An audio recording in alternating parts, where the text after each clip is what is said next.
बिस्मिल्लाहिर्रहमानिर्रहीम। अस्सलामुअलैकुम। अल्लाह ताला से दुआ है कि अल्लाह ताला हमें रमज़ानुल मुबारक की रहमतें और बरकतें समेटने की तौफ़ीक अता फ़रमाए। आज cooking and baking with Safina में मैं बनाने जा रही हूँ कस्टर्ड आइसक्रीम। तो आइए देखते हैं ये आइसक्रीम कैसे बनेगी। बहुत ही यमी ये आइसक्रीम बनती है।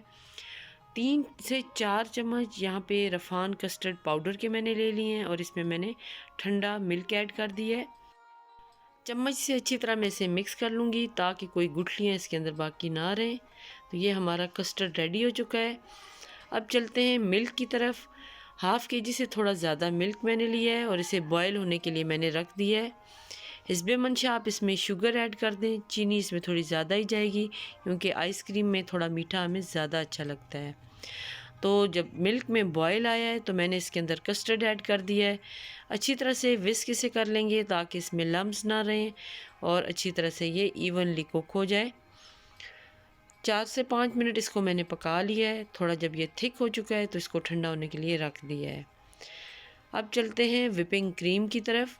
यहाँ पे तकरीबन 1.5 कप मैंने विप क्रीम ली है और इसे मैं यहाँ पे बीट कर लूँगी।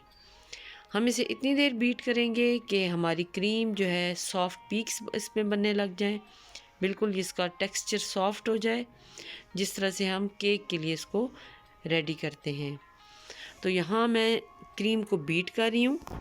तकरीबन 4 से 5 मिनट इसकी बीटिंग में लगेंगे और क्रीम हमारी रेडी हो जाएगी। इस बात का ख्याल आप रखिएगा कि जब आप क्रीम लें तो उसे अच्छी तरह से चिल कर लें। जितनी ज़्यादा वो ठंडी होती है क्रीम उतना ज़्यादा अच्छा उसका रिज़ल्ट मिलता है। तो जब आप क्रीम को बीट करने लगें तो ख़्याल रख लें कि कम से कम 4 से 5 घंटे पहले आप उसको फ्रीज़र में रख दें ताकि वो अच्छी तरह से चिल हो जाए। क्रीम हमारी बीट हो चुकी है। अब इसके अंदर मैं कस्टर्ड जो रेडी था उसे मैंने अच्छे से ठंडा कर लिया है, वो इसके अंदर ऐड कर रही हूँ। कलर थोड़ा और बेहतर करने के लिए यहाँ पे मैंने थोड़ा सा येलो फूड कलर ऐड किया है। अगेन इसको हम मिक्स कर लेंगे। आप हैंड विस्क से भी यहाँ पे कर सकते हैं और यहाँ पे मैं इलेक्ट्रिक बीटर से थोड़ा सा इसको मिक्स किया है। अब स्पैटुला की मदद से अच्छी तरह से इसको इवनली मिक्स कर लेंगे ताकि क्रीम और कस्टर्ड अच्छी तरह से यकजान हो जाए। ये देखें जितना इसे मैंने मिक्स किया है तो इसका कलर अच्छे से निकल आया है।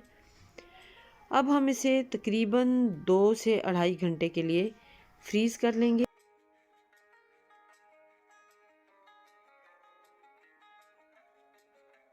जी तो 2 घंटे मैंने इसे फ्रीज़ कर लिया था।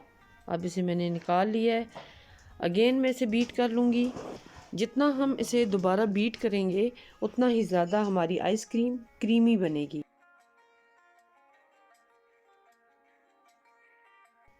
3 से 4 मिनट अब इसको मैंने अगेन बीट किया है। अब इसे हम मोल्ड में डाल लेंगे और ओवरनाइट या फिर 8 से 9 घंटों के लिए इसे फ्रीज़ कर लेंगे। तो मज़ेदार सी हमारी कस्टर्ड आइसक्रीम तैयार होगी। इसका रिज़ल्ट बिल्कुल बाज़ार जैसी आइसक्रीम जैसा होगा। आप इसे ज़रूर ट्राई कीजिएगा और अपना फ़ीडबैक ज़रूर दें। आपको जो फ्लेवर पसंद हो कस्टर्ड में आप उसी फ्लेवर की आइसक्रीम बना सकते हैं।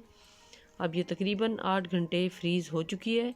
मैंने इसे ओवरनाइट फ्रीज़ होने के लिए रखा था और ये देखें बहुत ही ये मज़ेदार सी आइसक्रीम हमारी रेडी है।